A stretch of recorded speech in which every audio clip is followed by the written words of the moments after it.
چلو جی ہیڈرین سے بات کر لیتے ہیں. ہاں جی ہیڈرین کیا حال ہے, کیسے ہو آپ؟ جی میں ٹھیک ہوں غالب بھائی, ہوپ فلی آپ اور سبھی ٹھیک ہوں گے. میں کوئکلی ایک سوال پوچھنے آیا تھا آپ سے, کیونکہ ہاں آپ جی تو کرسچن بائبل سے آپ کو واقف ہے, تو میرا ایک سوال ہے, وہ آپ نے کرس آف ہیم کے بارے میں تو سنا ہوگا. ہاں ہاں ہاں ہاں وہی سے جو شاید ہیم اپنے بیٹے کو کرس کرتا ہے کیونکہ وہ آج کل ایک مولوی کی ویڈیو جو ہے وہ سرکولیٹ کر رہی ہے, مجھے پتا ہے وہ کافی لوگوں نے شیئر کی ہوئی ہے. جی اسی چیز سے. تو میرا یہ سوال تھا کہ جو بعد میں ابن کثیر یا تباری ان دونوں میں سے جو انٹرپریٹیشن نکالا ہے, انہوں نے بھی سیم انٹرپریٹیشن ہی شاید نکالا ہے کہ آپ اگر تبری کو پڑھیں نا تو تبری تو ٹوٹل جو ہے وہ چوری کرتا ہے پیدائش کی کتاب سے یا جینیسس سے.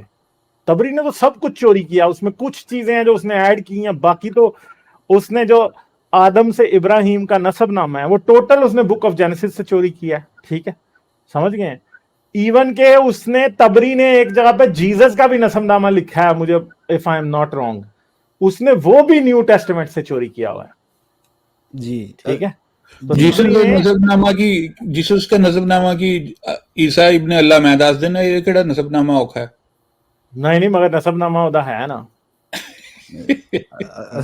پنجابی تو سمجھ جیسس نہیں کا شاید اس نے نہیں لکھا, مگر ابراہیم کا اس نے لکھا ہے, اسماعیل کا اس نے لکھا ہے. حضرت محمد کا جو نسب نامہ ہے اس میں اس نے بہت سارا کاپی کیا ہے پیدائش کی کتاب سے, جینیسس سے, کیونکہ وہ مجھے یاد ہے, مجھے تاریخ تبری دیکھے ہوئے کافی عرصہ ہو گیا, مگر اس نے کیا ہوا ہے. اچھا تو میرا سوال یہ ہے کہ یہ مسلمان بہت لوگ کہتے ہیں کہ اسکالرز نے اسلام کو سمجھا ہے, اس کے کلچر سے پلے بڑے ہیں, تو ان کو اسلام کے بارے میں عام مسلمانوں سے اور عام لوگوں سے زیادہ پتہ ہے.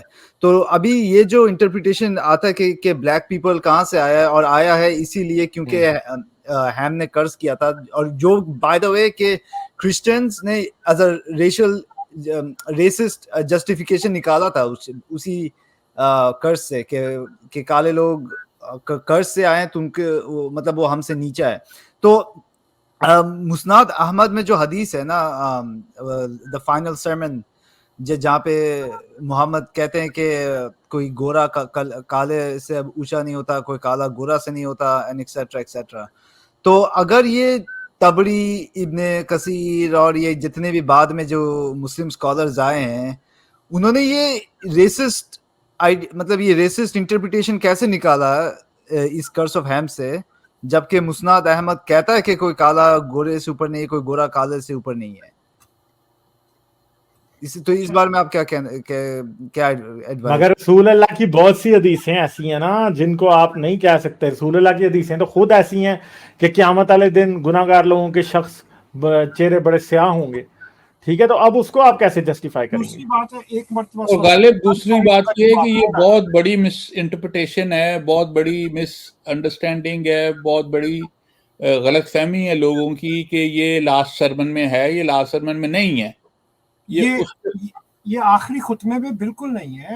ان کا آغاز نسل کا پیدائش کا آغاز کہاں سے ہوا تھا؟ یہ لگی ہے تو اس کی آواز اتنی تیز ہے کہ ایک دم ہی جو ہے نا. ہاں جی, یہ سناؤں آپ لوگوں کو اس مولوی نے کیا کہا ہے اس پہ تبصرہ کرنے سے پہلے. ہیلو, بول نہیں رہا کوئی؟ نہیں, میں تھوڑی سی کلیئرٹی دینا چاہ رہا تھا کہ خطبہ حجت الوداع میں یہ گورے کو کالے پر, عربی کو اجمی پر, یہ اس میں نہیں ہے. یہ غلط پڑھایا جاتا ہے ہمیں, یہ غلط لکھا جاتا ہے, اس میں نہیں ہے. یہ اس سے واپسی پہ شاید کسی جگہ پہ رک کے پروفٹ نے یہ بات کی ہو تو کی ہو, جیسے وہ غدیر خم والی حدیث ہے, وہ حج پہ جاتے ہوئے شاید کی ہو. جی اکیلے میں کی ہو تو کی ہو. جی ہاں, یہ خطبہ حجت الوداع میں نہیں ہے یہ چیز. یہ پتہ نہیں کہاں سے انہوں نے اٹھا کے تو لوگوں کی کہہ دیا کہ جی گورے کو کالے پر. جب ان سے پوچھو کہ ریفرنس, تو کوئی ریفرنس نہیں ہے ان کے پاس. نہیں عاصم بھائی, یہ مسناد احمد کا ایک حدیث ہے, مسند احمد کا حدیث ہے, لیکن it is not part of the خطبہ حجت الوداع. حدیث ہو سکتی ہے کہ پروفٹ نے کہیں پہ کسی سے ایک نجی محفل میں کہہ دیا ہو, یا رستے میں کسی جگہ پہ پڑاؤ ہوا ہو, کوئی پیشاب وغیرہ کرنے کے لیے گیا ہو, یا کھانا کے لیے رکے ہوں. سر وہ کہہ ہی نہیں سکتے تھے, کیونکہ اپنا دیٹ از امپاسبل کہ اسلام کی تعلیمات کو دیکھتے ہوئے وہ یہ کالوں کے اوپر یہ بات کر ہی نہیں سکتے تھے کسی صورت میں. اگر انہوں نے کرنی ہوتی تو ان کے جو کرنیاں تھیں, خود کی جو ڈوئنگ تھی, हाँ जी, खुद का जो वो क्या कहते हैं उसको, अस्वाए हसना, वो क्या कहते हैं उसको, जो वो खुद डूइंग करते थे, जो उनकी सुन्नत थी, उसमें ये वाज़ह तौर पे होता है कि उन्होंने कालों को बड़ा बराबर का मकाम दे दिया है। कालों को तो वो ज़्यादा क्या नाम है इसका, ज़्यादा भारी सामान देते थे, क्योंकि कहते थे कि क्या नाम है इसका, अल्लाह मियां ने इनमें ज़्यादा ताकत रखी है। चलें इस मौलवी की बात सुनते हैं। इस किस्म के लोग हैं, इनका आगाज, एक नस्ल का पैदाइश का आगाज कहाँ से हुआ था। अल्लामा इब्न कसीर ने इनके बारे में लिखा है, हजरत नूह अलैहिस्सलाम के 4 बेटे थे, याम, हाम, साम और याफस।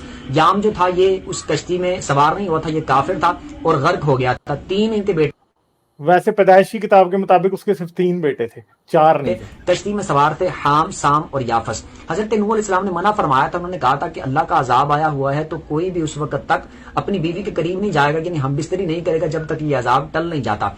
तो अल्लाह ने बड़ा काम किया था। क्या हो गया था उनको, मतलब कि हाँ जी हम बिस्तरी नहीं करेगा जब तक अजाब नहीं टलेगा। पूछो इन्हू ऐसी इसके बेवकूफाना बावजूद बातें। भी, मना करने के बावजूद भी, जो हाम था इसने अपनी बीवी से हम बिस्तरी कर ली थी। तो जब हजरत नूह अलैहिस्सलाम को पता चला तो उन्होंने बददुआ की थी इनके लिए, और इनकी बीवी को हमल हो गया था, जो हाम थे इनकी बीवी, हमल हो गया था। हजरत नूह अलैहिस्सलाम ने बददुआ की थी, फिर आगे इनकी नस्ल से इस तरह के बच्चे पैदा हुए थे, हबशी नस्ल के, यानी कि इस तरह के लोग वहां से फिर स्टार्ट हुए थे। और याफस वो था कि इसकी नस्ल से याजूज माजूज पैदा हुए थे। ये जो हबशी अच्छा, तो ये बात कर रहा था, ये मेरी नजर से गुजरी थी, को 2-3 दिन पहले किसी ने शेयर की हुई थी, तो तब मैंने गालिब, देखी ये थी तो कि साइंस की इसने बात नहीं की। मैंने कल या परसों को एक वीडियो देखी जिसमें उसने साइंस की बात की है। वो कहता है देखें जी आबे ज़मज़म खड़े होकर क्यों पीना चाहिए। कहता है आप मेडिकल साइंस के किसी शख्स से पूछ लें कि जब आप पानी खड़े होकर पीते हैं तो बराह रास्त आपके खून में शामिल होता है, जिससे वो जाके आपकी किडनीज पे इफेक्ट करता है।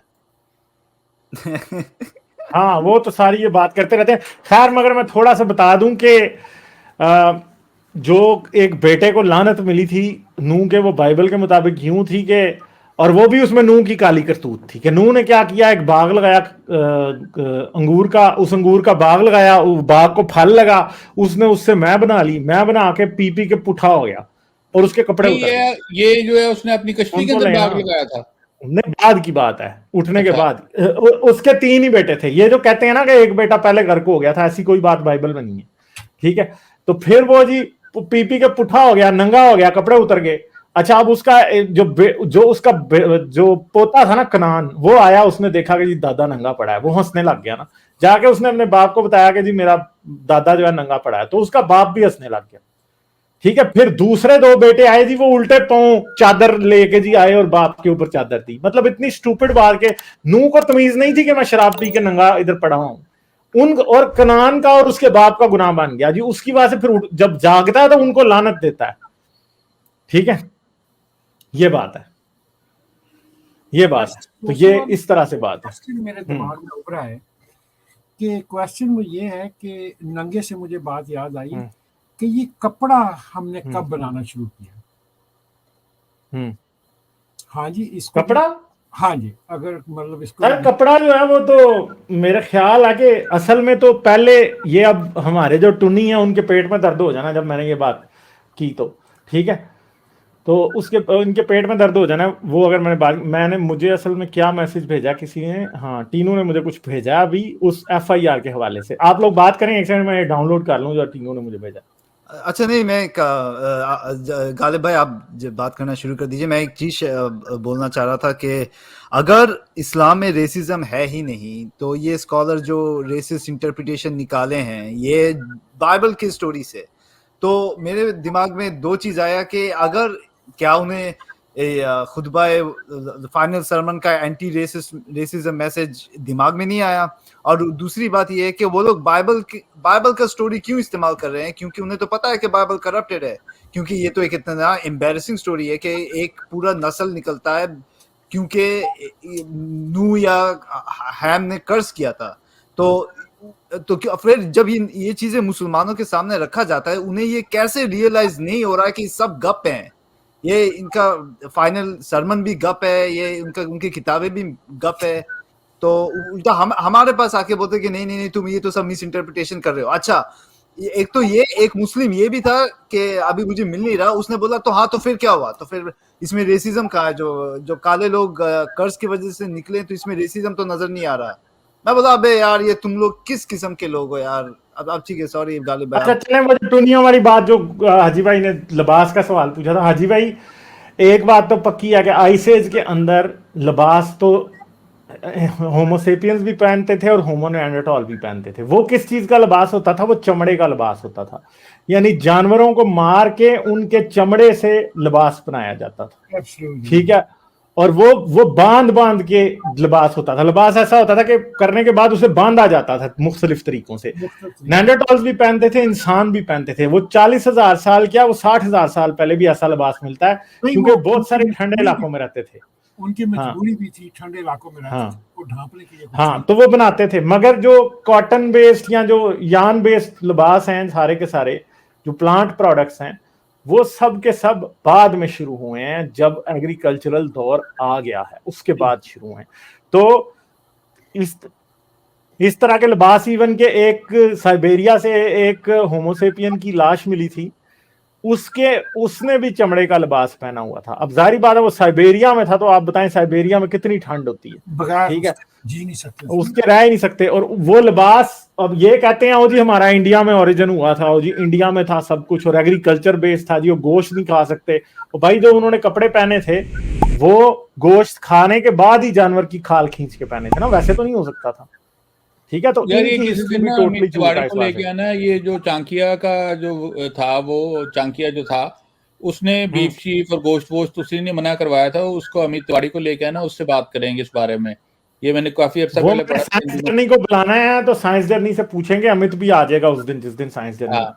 वो उससे ये वेजिटेरियनिज्म जो हिंदुस्तान में आया है, ये कैसे आया, उसकी बात उससे पूछेंगे, क्योंकि ये बहुत ज्यादा गोश्त खाते थे, जिसकी वजह से यहाँ पे जानवर खत्म होना शुरू हो गए थे। उसके बाद मजहब का सहारा लेके फिर इन्होंने गोश्त को मना किया था। चलें अब इसको एंड करते हैं। लाइक, शेयर और सब्सक्राइब करना मत भूलें। इसके साथ साथ आप मेरे चैनल को पेट्रियन पर सपोर्ट कर सकते हैं। पेट्रियन का लिंक वीडियो की डिस्क्रिप्शन में है।